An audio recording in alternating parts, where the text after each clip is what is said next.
Christopher, we have been working together for quite some time. Mike, you and I have been working together longer. You were there at the outset of NFL Network in 2003.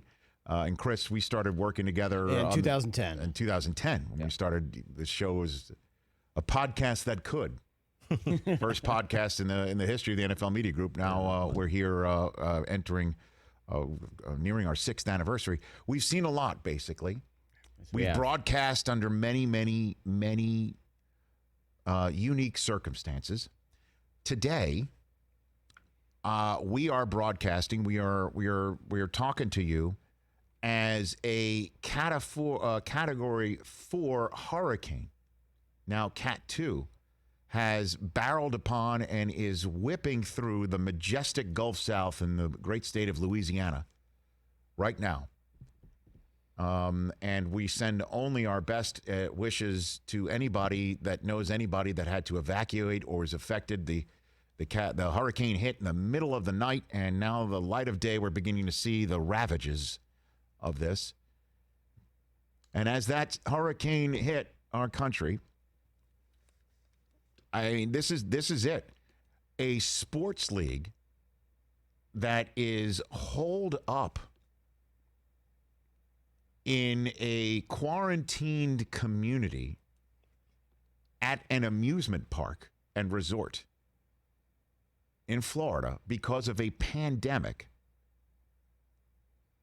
has stopped playing basketball to protest the continued abhorrent displays of law enforcement towards black people by officers sworn to uphold the law equally under the law, regardless of color. Decided to stop playing basketball. About an hour and a half after we went off the air yesterday, the Milwaukee Bucks decided they were not going to play against the Orlando Magic in their playoff basketball game. And then the Rockets and Thunder said they weren't playing. The Lakers were going to play against the Blazers last night, so on and so forth. That's happened. That happened yesterday. And Adrian Wojnarowski of ESPN tweeting out literally 30 seconds before we went on the air that the NBA players met today. They met in the last hour of the Dan Patrick show that preceded ours here on Peacock, as it does every day. And the NBA Board of Governors meeting at the same time. The players who met last night, and word came out that the Lakers and Clippers voted to cancel the season, leave the bubble, and go back to communities to try and protest and combat whatever is going on in our world that has spun it off its axis. The players have decided, however, to resume the playoffs. Although one happened tonight. Woj tweeting out that the triple header for tonight and today, that has been canceled, and they have met to see when action will resume. So, yeah, Sham's saying that the players expect games to resume this weekend. I can already hear it. Well, what does this mean? What is it? What was accomplished? Because are cops going to treat people of color any differently? Well, we hope. I think the whole country hoped after George Floyd was murdered on the streets of Minneapolis. And that's why I believe the players decided to make the maneuver that they did based on what I hear from the bubble, what I'm hearing from, again, we're calling it a bubble, from the NBA quarantine in the state of Florida, is that the players simply said, screw it. Screw it. We don't feel like playing today. And I totally get it. we don't feel like entertaining a country in which there's a large population of people who, despite seeing what happened to George Floyd and Breonna Taylor and Ahmaud Arbery, I mean, there's a whole list of names here. Screw it. We will not entertain a country with a large group of people who refuse to entertain, after seeing over and over and over again, the concept of something needs to change. Will not entertain the value of a black life matters. We don't feel like entertaining it today. I don't feel like dribbling, to use a phrase that we heard, and they will not shut up and dribble. A powerful statement. It is not a virtue signal, even if it has just lasted a day or two. Attention must be paid. Will it happen again? Seems like it. Can perhaps we converse about it? Yeah.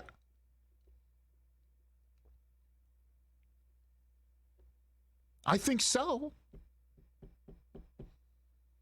Attention must be paid to statements like, say, the one that Chris Webber made last night on Turner's remarkable broadcast. You know what Chris Webber had to say, Don Bowie? Play it. This is what my fellow Wolverine had to say when he was on live television last night.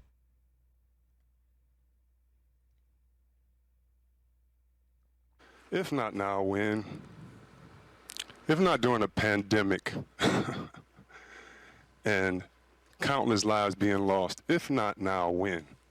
That's all I just want to hear from the rest of the night, while everybody's pontificating and thinking and soapboxing and all of that. We know nothing is going to change. We get it. If Martin Luther King got shot and risked his life, Medgar Evers, if we've seen this and all of our heroes constantly taken down, we understand it's not going to end.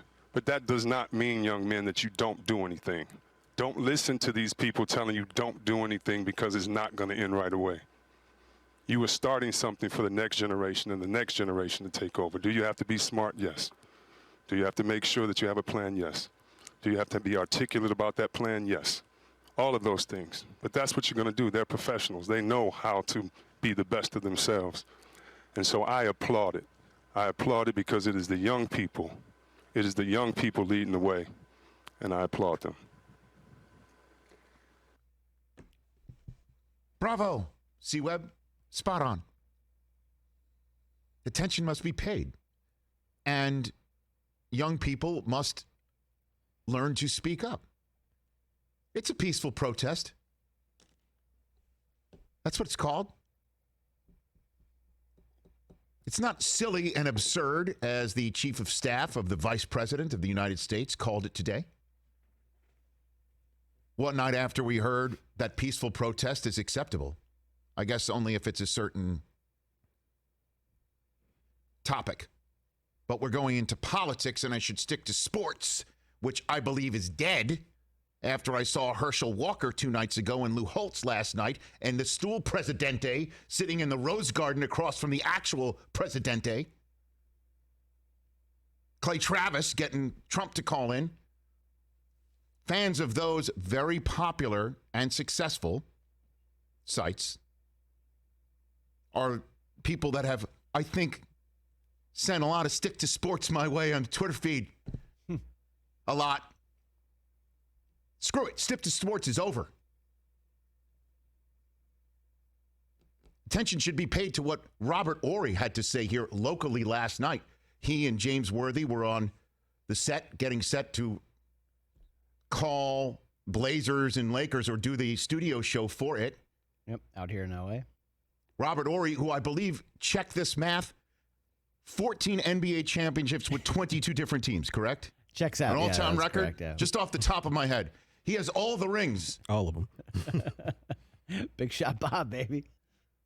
This is what he had to say last night on live television. It's hard to tell your 14-year-old son that I worry about him when he walks out that door. I have a 21-year-old son. I worry about him because black men are endangered species, pretty much. These cops are just killing because they feel like if they don't have their body cams on, they have a right. And I tell my kids all the time, I say, dude, I don't care what's going on because at the end of the day, I want you coming home to me. If you have to lay down on the ground and they can kick you, beat you, at least you're gonna go to the hospital and you're gonna come home to me. Don't, whatever they say to you, don't take it upon yourself to let that rage you have against that cop come out because he has the gun. He can end you. And I don't want him to end you because if he ends you, that means I'm gonna end him. And I know that's wrong for me to say, but I'm so much a time to kill type of guy like Samuel Jackson, you know, and this is gonna happen with me. And I said, I don't want that to happen. I already lost one child. I don't need to lose another. Appreciate Spectrum Sportsnet for helping provide that video to us. And I always shoot you straight here. I heard that. I was so moved until I heard him say something about vigilantism. I sat there and I go, well, I can't agree with that. I can't agree with that. And then I thought to myself, I, however, don't have to have the conversation with my 12-year-old and 9-year-old boys that Robert Horry feels needs to have with his kids. Again, I'm a 51-year-old white man.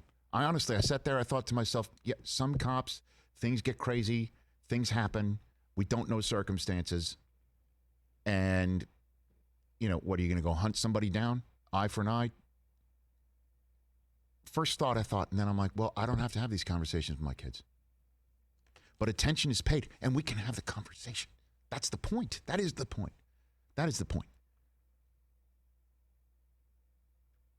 The players said, screw it. We don't feel like it. You don't like it? Then let's talk about why we feel this way so you understand it and we could join together to say the following. Unarmed men who do not follow commands do not deserve 7 bullets in the back.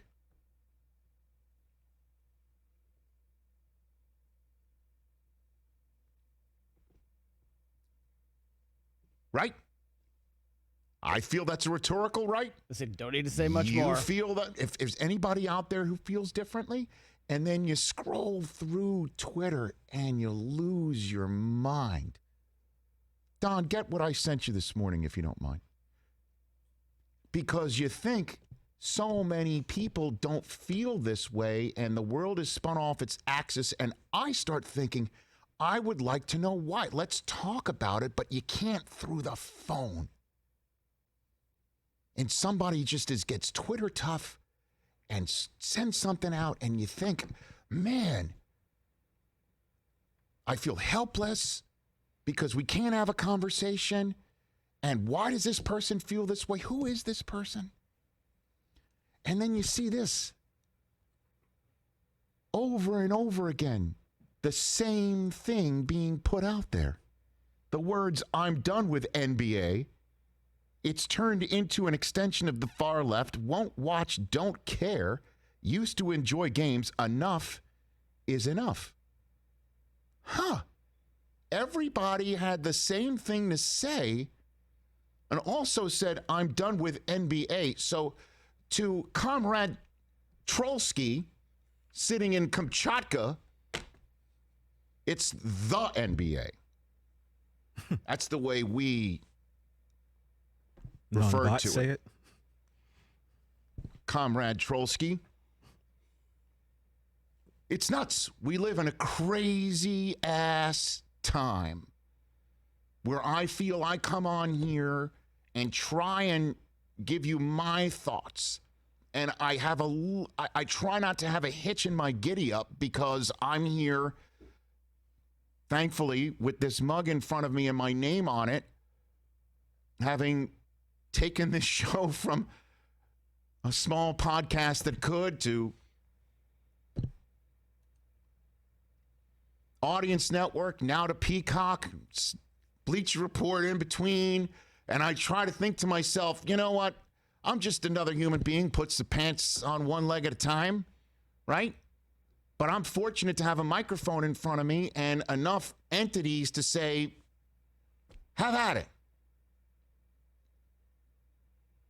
So I just like any normal human being, I wonder, am I saying what I feel properly enough? Am I alienating anybody out there? Because in this job, the last thing you want to hear is click of the remote.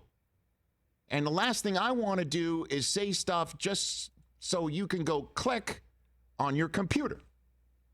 I just want to be straight up with you and speak from the heart and from my soul and let chips fall where they may. And run the risk of stick to sports. But I think that's dead. And I'm speaking my voice, and people shouldn't be shot in the back, unarmed, regardless of race, color, and creed. And police should be better trained, and police should be respected when people are looting. And we need police for so many different reasons in this country. Is there a way that we could all figure out to agree on everything that I have just said?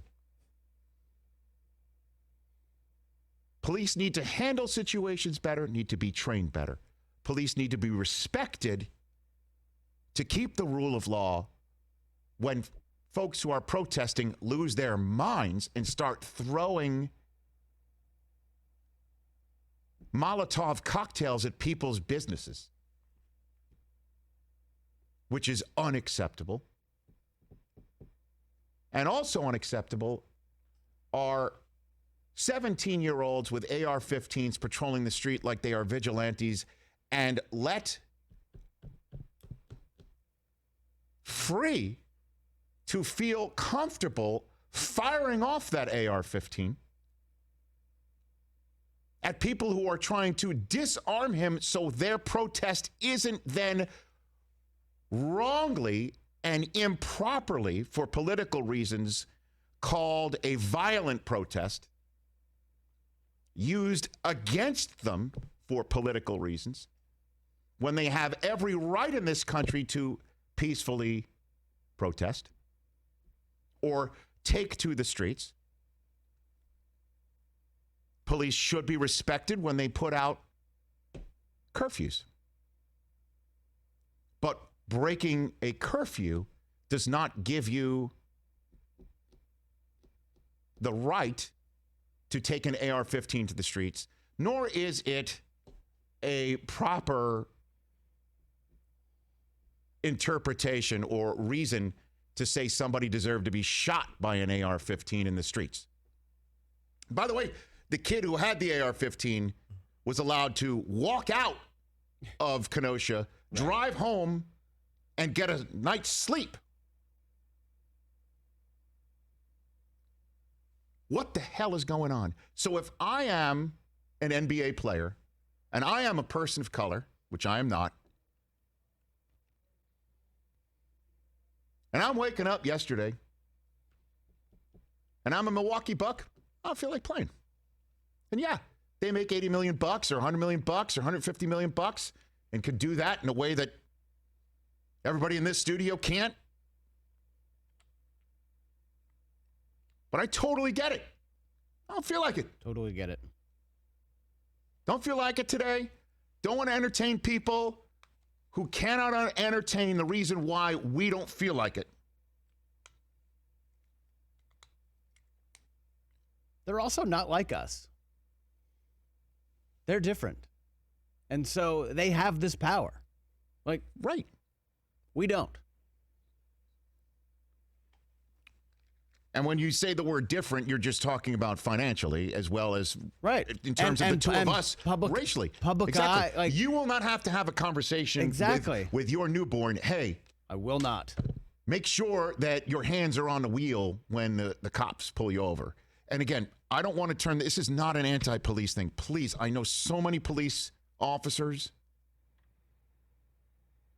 I know so many who do their jobs. Yep.